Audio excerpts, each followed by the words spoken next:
서포트 벡터 머신이라고 하는 거를 알고리즘을 설명을 할 때 이제 마진이라고 하는 용어가 많이 등장을 해요. 그래서 마진이라고 하는 건 뭐냐 하면 만약 여기 동그라미하고 세모가 있어요. 얘네들이 그냥 각각의 데이터 포인트예요. 데이터 포인트가 적당히 그룹이 약간 되어 있는 게 보이는데 그 와중에 1번 라인이 좋을까요? 2번 라인이 좋을까요?를 아주 디테일하게 선형대수 컨셉을 이용해서 찾아내는 게 SVM 알고리즘이에요.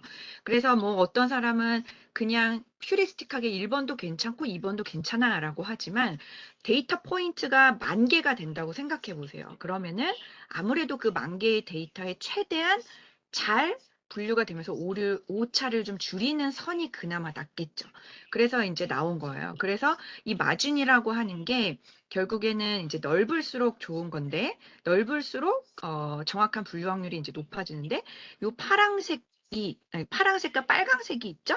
그랬을 때 이 빨강색의 간격, 빨강색과 이 1번 라인의 간격과 그다음에 파랑색과 그다음에 2번 라인의 간격, 또 1번 라인의 간격 요런 거를 거리를 계산해 볼 수가 있어요.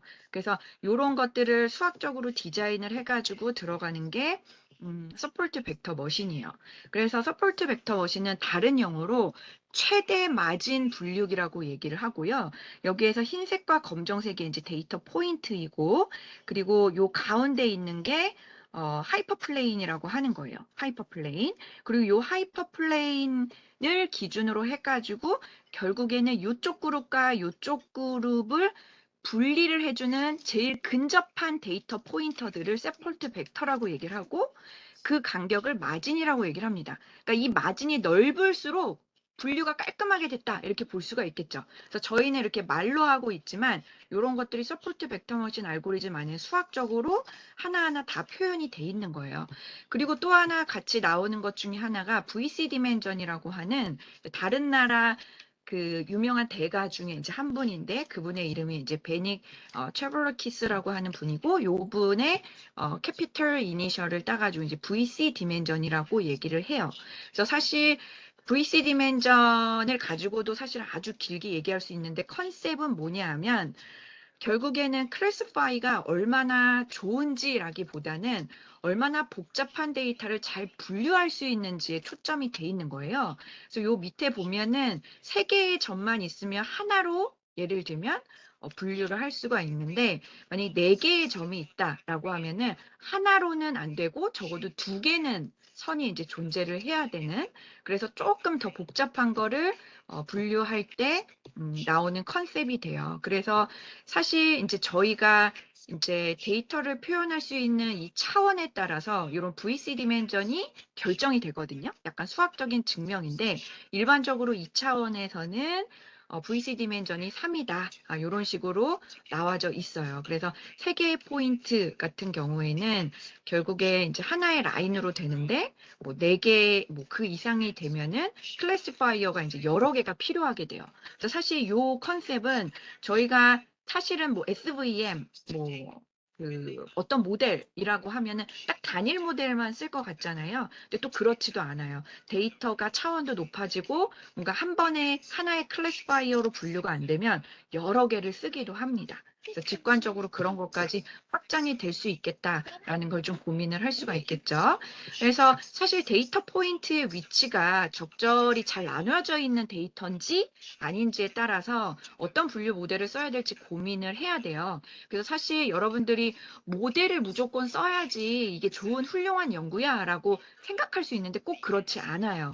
뭐 꼭 머신러닝, 딥러닝을 꼭 써야 되는 건 아니고요. 오히려 내 데이터를 가지고 저희가 초반부에 시각화를 그래도 많이 해보려고 했잖아요. 그런 것처럼 각각의 데이터가 원래 하나의 단일 클래시파이어로 잘 분류가 될 수 있도록 되어 있는지 아니면 지금 오른쪽에 있는 그림처럼 애들이 다다다닥 붙어 있는지 이런 거부터 사실 시각화를 해서 내가 고려하는 데이터셋의 특징을 좀 알아야 됩니다. 그래서 거기에 걸맞는 이거는 분류가 가능할 것 같다 아닐 것 같다 이런 거를 좀 봐야 되는 거죠. 그래서 사실 SVM이 결국에는 직관적으로 그리고 어떻게 이런 식으로 설명이 될 수가 있고 구체적으로 사실 아까 전에 제가 하이퍼플레인이라고 얘기를 했는데 이 하이퍼플레인을 나타내는 공식은 요렇게 돼요. 그래서 이제 여기에서 결국에 뭐 트랜스포즈, 그다음에 벡터, 매트릭스 요런 컨셉이 나오게 되고 얘네들이 많은 데이터를 포함하게 되고 요 데이터와 하이퍼플레인 간의 디스턴스 요런 거를 좀 계산을 해볼 수 있는 요런 컨셉이 돼요. 그래서 요런 수학적인 내용은 내부적으로 돌아가는 거기 때문에 넘어가도록 하고 최적화라고 하는 이제 이론이 결국에 이제 나오게 되는데 결국에 SVM에서 최적화라고 하는 거는 마진을 맥시마이제이션 한다라고 얘기를 했고 요 마진은 요렇게 표현이 될 수가 있어요.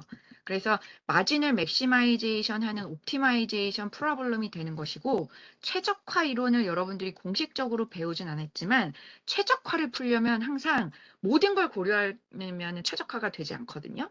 그래서 어떤 컨스트레인트가 필요로 하게 돼요. 그래서 어떤 뭔가는 제한되어 있을 때 뭔가 맥시마이즈를 하든 미니마이제이션 할 수 있기 때문에 서브젝트 2라고 하는 이런 컨스트레인트가 수학적으로 이제 고려가 되게 됩니다.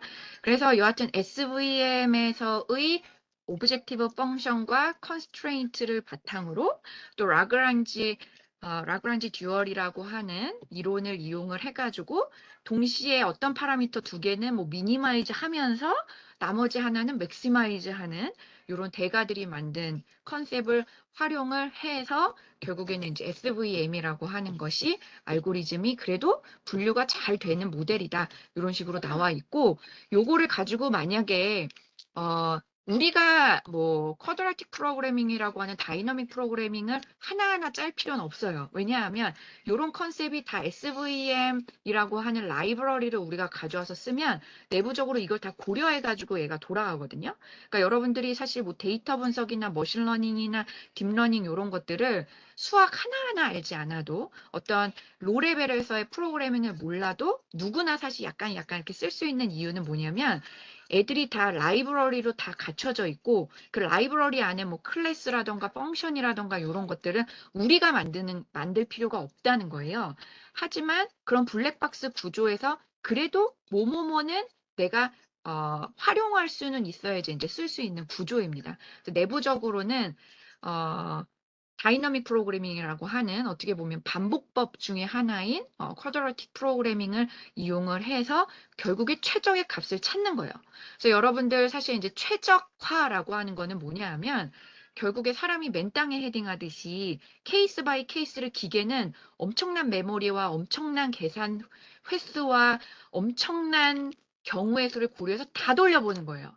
그래서 그 중에 최적이니까 말 그대로 그거를 뛰어넘을 순 없죠. 그래서 최적화라고 하는 거예요.